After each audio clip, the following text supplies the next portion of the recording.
أعوذ بالله من الشيطان الرجيم. بسم الله الرحمن الرحيم.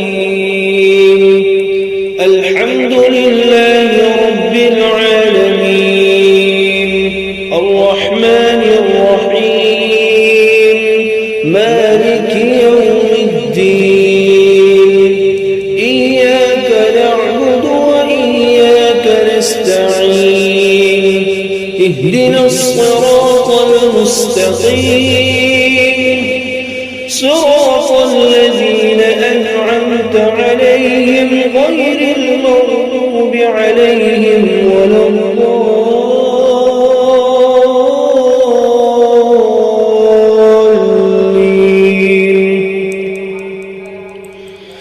ولقد آتينا لقمان الحكمة أن اشكر لله، ومن يشكر فإنما يشكر لنفسه، ومن كفر فإن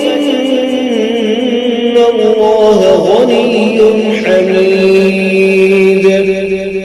وإذ قال لقمان لابنه وهو يعظه يا بني لا تشرك بالله إن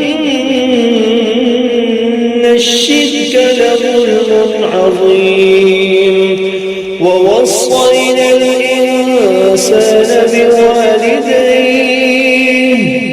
حملته أمه وهنا على وهن وفصاله في عامين أن اشكر لي ولوالديك إلي المصير.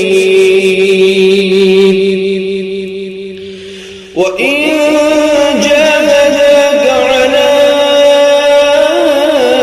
أن تشرك بي ما ليس لك به علم فلا تطعهما، وصاحبهما في الدنيا معروفا، واتبع سبيل من أناب إلي ثم إلي مرجعكم فأنبئكم بما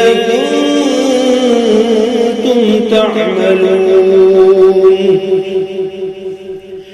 يا بني إنها إن تك مثقال حبة من خردل فتكن في صخرة أو في السماوات أو في الأرض يأت بها الله، إن الله لطيف خبير. يا بني أقم الصلاة وأمر بالمعروف وانه عن المنكر واصبر على ما أصابك، إن ذلك من عزم الأمور. ولا تصعد خدك للناس ولا تمش في الأرض مرحا، إن الله لا يحب كل مختال فخور. واقصد في مشيك واغضض من